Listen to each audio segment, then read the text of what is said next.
time here in the Canadian South Pacific. Perfect. If I'm not interrupting, Steve? Oh, I just wanted to make sure Mike and Jerry got doubloons. I was just having beautiful. a little discussion behind the scenes here. I have a challenge for you here. I've had a number of people challenge you here. They want to know. I want to know. Actually, do you want to finish that story first, or do you want to launch into a new one? I'm also here tomorrow, so I don't know. Oh, But sure. okay. You know what, though? I'll finish the story. Please. No, I won't. I'll ridiculously abbreviate the story into something that, is sort of hangs together. But 11,000 kilometers, Yep. 11 time zones, 11 days, Yep. 10 time zones, 11 days in Russia. And then we came out, and it was amazing, by the way. Russia was unreal. I didn't know what to expect. I didn't expect anything bad. They were, without exception, the friendliest people we met. So we'd be in, especially east of the Urals, in relatively rural parts of Russia.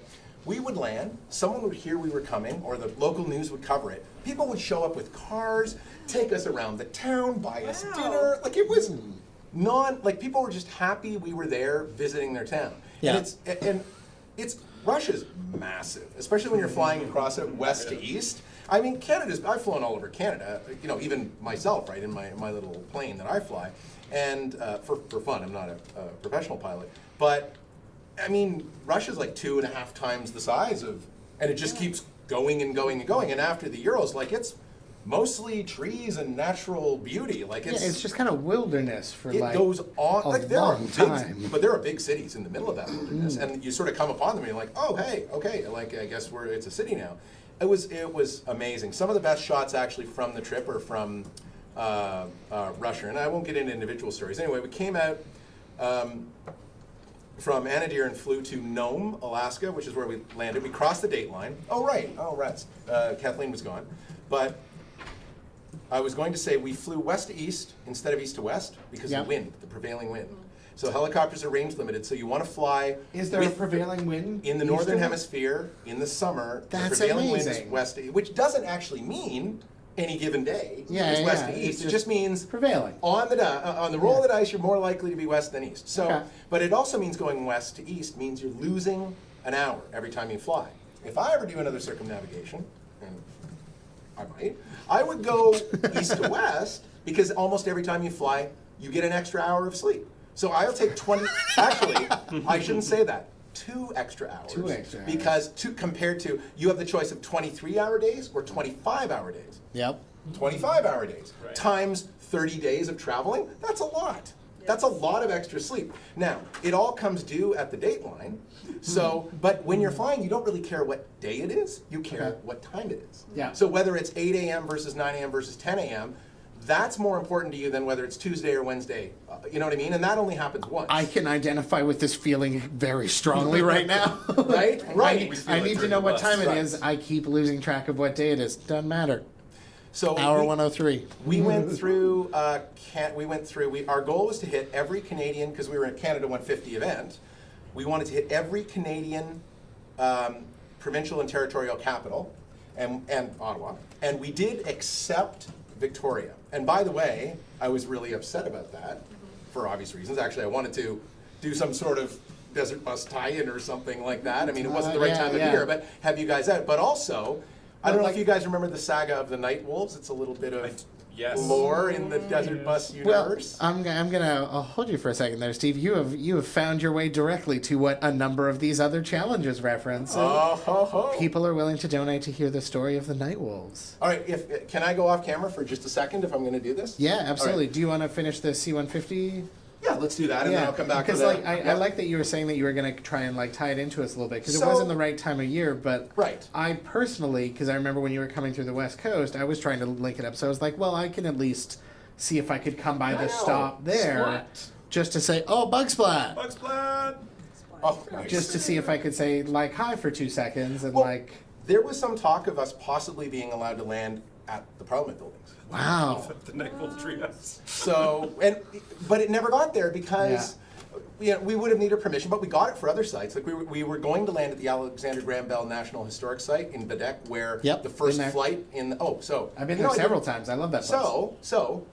Let me go back to the beginning. So we had a number of VIPs join us for various legs. So we had on the flight Dave Williams, the astronaut, flew in space twice and commanded the, I think, ISS for a while, but he was an astronaut. Yeah. Amazing guy, and a great pilot, obviously, as well. So we had with us for a lot of the trip, Gerald Haddon, who is there's the Night Wolves, the logo. That's a good story. We'll get to that soon. Yeah, we'll get we to had the Gerald Night Haddon, who is, I should say, Honorary Colonel Gerald Haddon of the RCAF, who is the grandson of J.A.D. McCurdy, who is the first pilot in Canada, and in fact, not just the first pilot in Canada, the first pilot in the British Empire, which at the time that first flight occurred was rather large. Real big. Really big.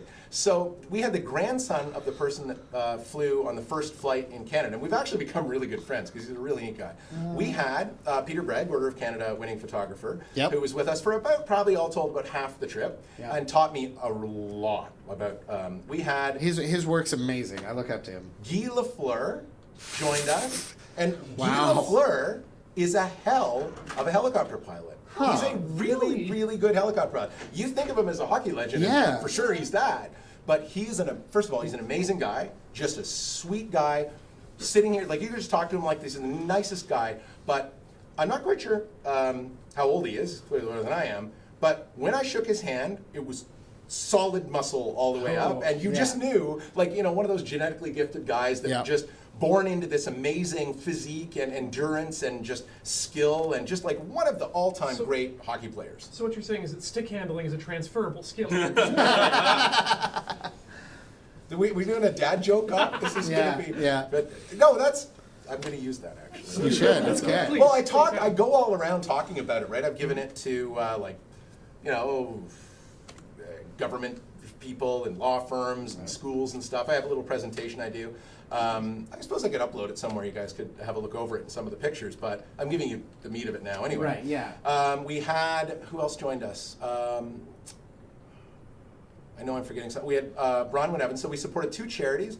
South Lake Regional Healthcare Centre, which is one of actually Canada's leading cancer centers, north of Toronto, and True Patriot Love, which is a charity that supports veterans and their families. Amazing charities. And we raised a pretty good amount of money for those two charities, actually. Oh, that's amazing. So, yeah, they're both on there's South Lake, and there's True Patriot Love on the patch.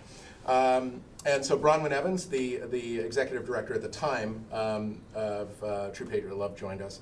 I'm trying to think. We had some other people, and I'm going to feel really stupid when I forget who they are. Our navigator and radio guy in Russia was Sergei Komarov, who was a Russian. So on the back of my flight suit is a Canadian flag. He was the only one that had a Russian flag on the back, and he was very helpful in Russia. The media came out a number of times. He gave a bunch of presentations in Russian where I'm sure he just said these guys are absolutely insane, and I have no idea why I'm here. Okay, so we wanted to visit Victoria. Why couldn't we do it? We got to Fort St. John, so we did hit every province. The forest fires last year were unreal, right at that time. And so we actually, the aviation world's pretty small, so we phoned up a bunch of people and said, who we knew, actually some of them who were actually flying like water bombing and stuff. And we said, should we try to get down to Victoria? And they said, please don't. The last thing we need is another helicopter up in the air. Also, if you have to do a forced landing somewhere, now we have to rescue you. So don't do that. And we went, you know, we really wanted to do it, but in the end, we did hit Fort St. John. Just if you look at it, by the way, Fort St. John, the Dijon mustard capital of North America. I had no idea. I did 80% of the Dijon mustard that is produced in North America is produced in Fort St. John. And if you look on a map, it is not it's not south. It's the top end of that. But there's a fertile little valley there, and they grow an unreal amount of Dijon mustard. So whenever you're having a Dijon mustard, you can think of Lori Ackerman, mayor of are we? Oh no, we're good. Okay. No, they're doing nothing. Don't worry about it. We did, in the end, hit every provincial and territorial capital. We had all kinds of sites of historical significance to Canada. I mean, we overflew Lanceau Meadows, we overflew the Hebron Mission, we like all Pont de Quebec, Charlotte, the Confederation Bridge, just all kinds. But you're sorry, you're trying to get something in there? I am, actually, because.